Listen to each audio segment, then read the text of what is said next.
Hi നമസ്തേ നമസ്കാരം. കറിവി തമ്മയിൽ ഇന്ന് കുറേ വ്യൂവേഴ്സ് റിക്വസ്റ്റ് ചെയ്തിരുന്ന ഒരു റെസിപ്പിയുമായിട്ടാണ് അമ്മ വന്നിട്ടുള്ളത്. മെസ്സേജസിലും ഫീഡ്ബാക്സിലും കമൻസിലും ഒക്കെ നമുക്ക് വന്നിരുന്ന കുറേ റിക്വസ്റ്റുകൾ. നമ്മൾ ഉപയോഗിക്കുന്ന സ്പൈസസും സീസണിങ്ങും ഒക്കെ തന്നെയാണ് നമ്മുടെ ഇന്ത്യൻ ഫുഡിനെ മറ്റ് ക്യുസീൻസിൽ നിന്നും വ്യത്യസ്തമാക്കുന്നത് അല്ലേ? എന്നാൽ ഈ ഒരു മസാലക്കൂട്ട് ഇന്ത്യയിൽ തന്നെ ഉപയോഗിക്കാത്തവർ ആരും ഉണ്ടാവില്ല. കേരളത്തിൽ തന്നെ പല ഭാഗത്തുള്ളവരും ഓരോ വീടുകളിലും വ്യത്യസ്തമായിട്ടായിരിക്കും ഈ ഒരു കൂട്ട് തയ്യാറാക്കുന്നത്. ഗരം മസാല, ഇത് ആവശ്യാനുസരണം സ്പൈസസ് ചേർത്ത് ഫ്ലേവർഫുള്ളായി തന്നെ വീട്ടിൽ എങ്ങനെ തയ്യാറാക്കാമെന്നാണ് അമ്മ നമുക്ക് കാണിച്ചു തരുന്നത്. ഇതുവരെ ചാനൽ സബ്സ്ക്രൈബ് ചെയ്യാത്തവരായ ആരെങ്കിലും ആണ് ഇപ്പോൾ നമ്മുടെ ഈ വീഡിയോ കാണുന്നതെങ്കിൽ തീർച്ചയായും ഇപ്പോൾ തന്നെ ആ റെഡ് സബ്സ്ക്രൈബ് ബട്ടൺ ഒന്ന് ക്ലിക്ക് ചെയ്യുക. ക്ലിക്ക് ചെയ്യുമ്പോൾ തന്നെ റൈറ്റ് സൈഡിൽ കാണുന്ന ബെല്ലൈക്കൺ കൂടി ഒന്ന് ക്ലിക്ക് ചെയ്യുക. എന്നെങ്കിൽ മാത്രമേ നമ്മുടെ നോട്ടിഫിക്കേഷൻസ് എല്ലാം നിങ്ങൾക്ക് അപ്പോൾ തന്നെ മൊബൈലിൽ ലഭിക്കുകയുള്ളൂ. വീഡിയോ കണ്ടതിന് ശേഷം തീർച്ചയായും ഒരു ലൈക്കും ഷെയറും കമൻസും ഒക്കെ നിങ്ങൾ തരിക. എന്നെങ്കിൽ മാത്രമേ നിങ്ങളുടെ ഫീഡ്ബാക്കും നിങ്ങൾ ആഗ്രഹിക്കുന്നത് എന്താണെന്നും ഒക്കെ ഞങ്ങൾക്ക് മനസ്സിലാവുകയുള്ളൂ. തീർച്ചയായും ആ റെസിപ്പീസൊക്കെ ഞങ്ങൾ കഴിയുന്ന അത്രയും നമ്മളുടെ വീഡിയോസിലെല്ലാം ഉൾപ്പെടുത്താൻ ശ്രമിക്കുകയാണ്. അപ്പോൾ ഇന്നത്തെ നമ്മുടെ വ്യൂവേഴ്സ് റിക്വസ്റ്റായ കേരള സ്റ്റൈൽ ഗരം മസാല. ഈ ഒരു മസാലകളൊക്കെ ചേർത്തിട്ടാണ് ഞാൻ എപ്പോഴും ഗരം മസാല തയ്യാറാക്കാറുള്ളത്. എൻ്റേതായിട്ടുള്ളൊരു കൂട്ടാണ് ഞാൻ നിങ്ങൾക്കായി പരിചയപ്പെടുത്തുന്നത്. അധികം അങ്ങ് സ്ട്രോങ് അല്ലാത്ത എന്നാൽ കുറച്ച് മൈൽഡായിട്ടുള്ളൊരു ഫ്ലേവറുള്ളൊരു മസാലക്കൂട്ടാണിത്. ഞാനിവിടെ പെരിഞ്ജീരകം ഒരു 6 ടേബിൾ സ്പൂൺ എടുത്തിട്ടുണ്ട്. കേരള സ്റ്റൈലിലുള്ള ഗരം മസാലയൊക്കെ ആകുമ്പോൾ എപ്പോഴും പെരിഞ്ജീരകത്തിൻ്റെ ഫ്ലേവറാണ് കൂടി നിൽക്കേണ്ടത്. അതുകൊണ്ട് തന്നെ ഒരു 6 ടേബിൾ സ്പൂൺ എടുത്തിട്ടുണ്ട്.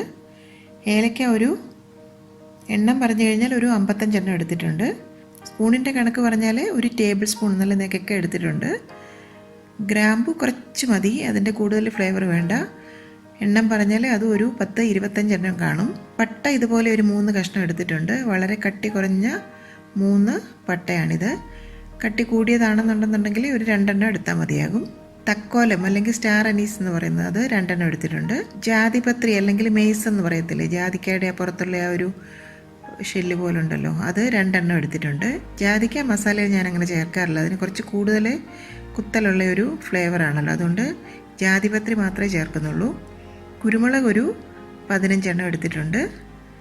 ബേ ലീഫ്, പട്ടയുടെ ഇല, ഇത് ഭക്ഷണ ഇലയല്ല കേട്ടോ, പട്ടയുടെ ഇലയാണ്. ഇതുപോലെയുള്ള ഈ പട്ടയുടെ മരത്തിൻ്റെ ഇലയാണ്. ഇത് ചെറിയ 2 കഷ്ണം എടുത്തിട്ടുണ്ട്. ഇത്രയും മസാലകളാണ് ഞാൻ ഗരം മസാലയ്ക്കായിട്ട് ഉപയോഗിക്കാറുള്ളത്. ആദ്യം തന്നെ ഒരു പാനിലിട്ട് ഈ മസാലകളെല്ലാം ഒന്ന് ചൂടാക്കിയെടുക്കണം. അതിനായിട്ടൊരു സ്റ്റീലിൻ്റെ ചീനച്ചട്ടി ഞാൻ സ്റ്റൗവ് വെച്ചിട്ടുണ്ട്. അതിലേക്ക് ഈ മസാലകൾ ഓരോന്നോരോന്നായിട്ട് നമുക്കങ്ങ് ചേർത്ത് കൊടുക്കാം. പട്ടയുടെ കഷ്ണമൊക്കെ ഇതുപോലെ ഒന്ന് പൊട്ടിച്ചിട്ട് കൊടുക്കാം. ഇനി വേണമെങ്കിൽ നിങ്ങൾക്ക് ഈ മസാലകളെല്ലാം ഒന്ന് കഴുകി വെയിലത്ത് വെച്ച് ഉണക്കിയിട്ട് നിങ്ങൾക്ക് പൊടിച്ചെടുക്കാം കേട്ടോ. ഞാനിപ്പോൾ അങ്ങനെ മസാലകൾ അങ്ങനെ കഴുകി ഉണക്കാറൊന്നുമില്ല.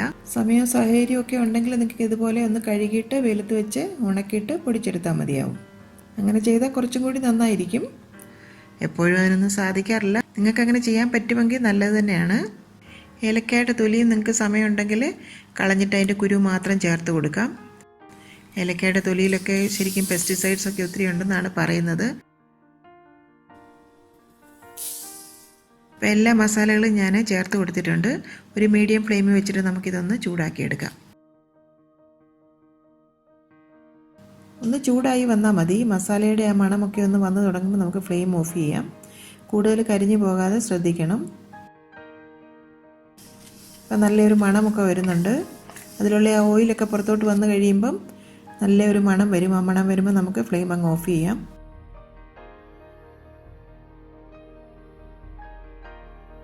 ഇനി ഇത് മിക്സറി ചെറിയ ജാറിലേക്ക് ഇതുപോലെ അങ്ങ് ചേർത്ത് കൊടുക്കാം.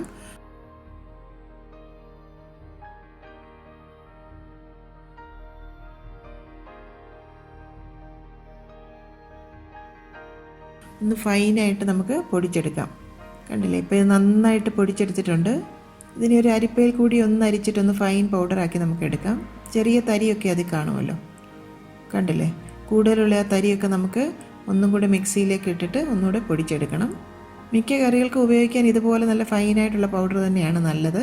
എങ്കിലും ചില റെസിപ്പികളൊക്കെ ഉണ്ടല്ലോ, ഒരു തനി നാടൻ ചിക്കൻ പരട്ടിൻ്റെ റെസിപ്പി ഞാൻ നേരത്തെ ഇട്ടിരുന്നു. അതിൽ നല്ല തരിതരിപ്പായിട്ടുള്ള മസാലയാണ് ചേർക്കേണ്ടത്. അതൊക്കെ ഒരു യുണീക്കായിട്ടുള്ള റെസിപ്പിയാണ്. അതൊക്കെ നമുക്ക് ഫ്രഷായിട്ട് ആ രീതിക്ക് തന്നെ പൊടിച്ചെടുത്തിട്ട് ഉപയോഗിക്കണം.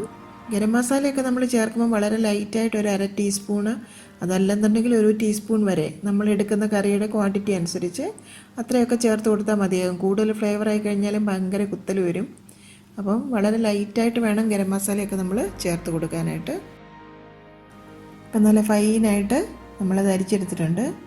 ഇനി ഇതൊന്ന് തണുത്തതിന് ശേഷം ഇതുപോലെ എയർ ടൈറ്റ് ആയിട്ടുള്ള കണ്ടെയ്നറിലേക്ക് നമുക്കൊന്ന് ആക്കി അടച്ച് ഇത് സൂക്ഷിക്കാം.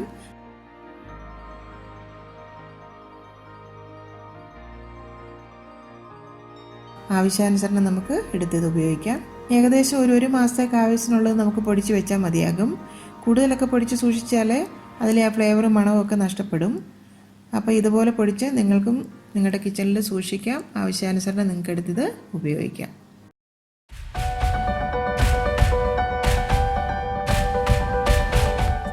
കറി വിത്ത് അമ്മയിലെ അമ്മയുടെ ഇന്നത്തെ റെസിപ്പി നിങ്ങൾക്ക് ഇഷ്ടമായെന്ന് ഞങ്ങൾ പ്രതീക്ഷിക്കുന്നു.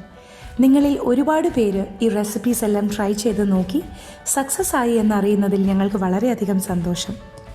നിങ്ങളുടെ ഫീഡ്ബാക്സും ഫോട്ടോസും എല്ലാം ഞങ്ങൾക്ക് വളരെയധികം വാല്യൂബിളാണ്. ഇതെല്ലാം കാണുന്നതിൽ ഞങ്ങൾക്ക് വളരെയധികം സന്തോഷവുമുണ്ട്. നിങ്ങൾ ആഗ്രഹിക്കുന്ന ഏതെങ്കിലും റെസിപ്പി അമ്മ വഴി കാണാൻ നിങ്ങൾക്ക് താല്പര്യമുണ്ടെങ്കിൽ ഞങ്ങളെ തീർച്ചയായും ഫീഡ്ബാക്സ് വഴി അറിയിക്കണം. ഞങ്ങൾ അത് ഞങ്ങളുടെ റെസിപ്പീസിൽ ഇൻക്ലൂഡ് ചെയ്യുന്നതായിരിക്കും.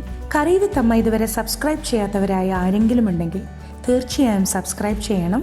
ഞങ്ങളുടെ റെസിപ്പീസ് ട്രൈ ചെയ്ത് നോക്കി നിങ്ങൾക്ക് ഇഷ്ടമാവുകയാണെങ്കിൽ തീർച്ചയായും വീഡിയോസ് ലൈക്ക് ചെയ്ത് ഷെയർ ചെയ്ത് ഞങ്ങളെ സപ്പോർട്ട് ചെയ്യണം. തുടർന്നും നിങ്ങളുടെ സപ്പോർട്ട് ഞങ്ങൾ പ്രതീക്ഷിക്കുന്നു. വീണ്ടും മറ്റൊരു റെസിപ്പിയുമായി വരുന്നവരെ നന്ദി. Good bye.